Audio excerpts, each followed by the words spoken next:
Some संस्कृति पार्टीको सम्पूर्ण दाजुभाइ तथा दिदीबहिनीहरू समर्थक साथीहरूलाई विशेष हर्क सरलाई एकदम केयरफुल हुनुहोला भनेर भन्न चाहन्छु।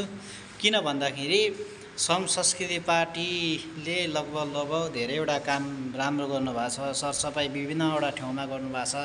अझ हर्क साम्पाङ र उहाँको टिमले धरानलाई लगभग धेरथोर कुराहरूमा चाहिँ विकास गर्नुभएको छ हैन। अब सबै एकैचोटि पनि सकिँदैन, समय लाग्छ। तर पनि अरू नेता हैन, प्रधानमन्त्री, राजा, मेयरहरूले भन्दा अलिकति गर्नुभएको छ अहिलेको समयमा हैन। त्यही भएर तपाईँलाई सपोर्ट गर्नुभएको हो। र अर्को कुरा मैले विशेष के देखिरहेको छु भने हाम्रो हर्क सरले चाहिँ हाम्रो पार्टीमा झन्डा हुँदैन भनेर भन्नुभएको थियो। त्यो एउटा राम्रो पक्ष हो, मैले बुझेँ।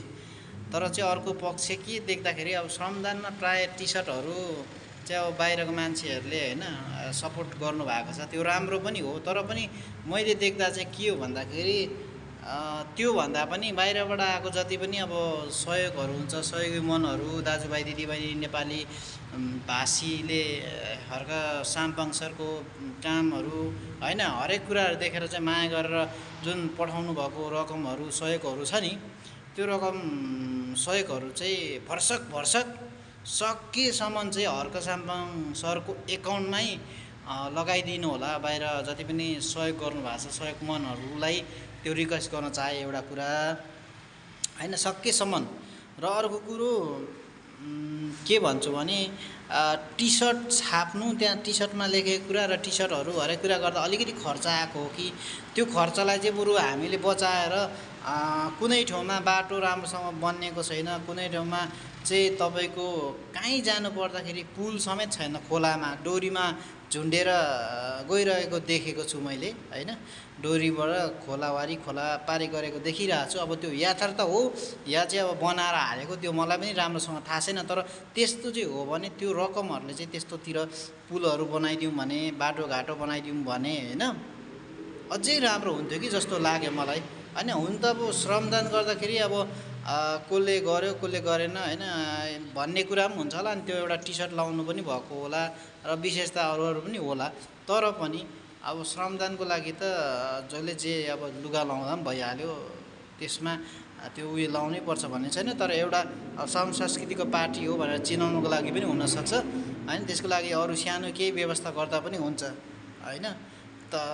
त्यत्रो अब टी सर्टहरू छापिरहनु हैन, किनिरहनु, त्यो खर्चले त एउटा राम्रो तपाईँको बाटोघाटो हैन, पुलहरू राम्रो ठाउँमा चाहिँ अब कति ठाउँमा चाहिँ शिक्षाहरूको लागि स्कुल छैन, हस्पिटल छैन हैन, कतिले अब राम्रोसँग वाइफाई त के भन्नु, इन्टरनेट चलाउनु सकिरहेको छैन।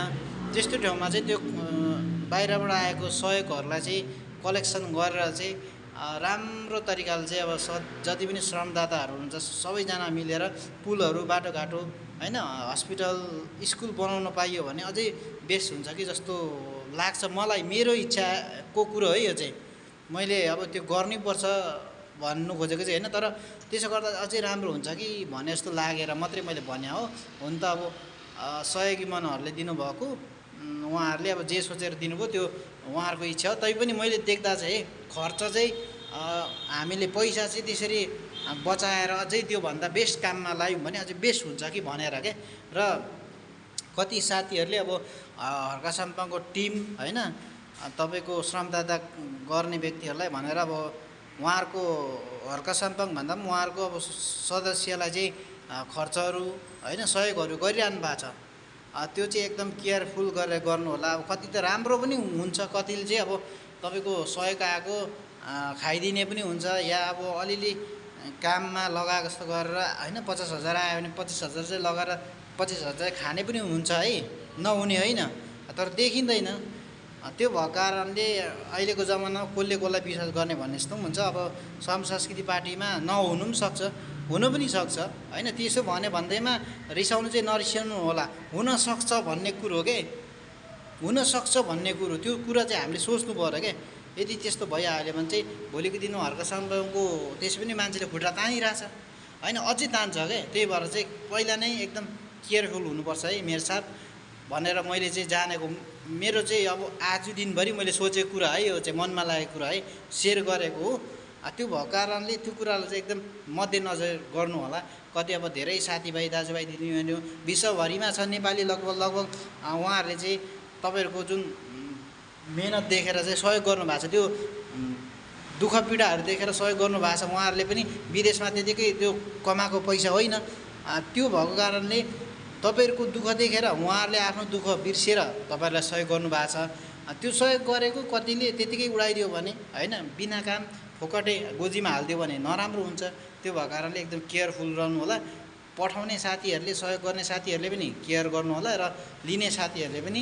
र हामीले चाहिँ यस्तो ठाउँमा लगायौँ, यति यति आएको थियो, यो मान्छेले पठाउनु भएको थियो भनेर पुरै फोटोसहित तपाईँको कति पठाउनु भएको थियो त्यो सहित स्क्रिनमा हालेर एउटा भिडियो पनि बनाइदिनु होला भन्न चाहन्छु म।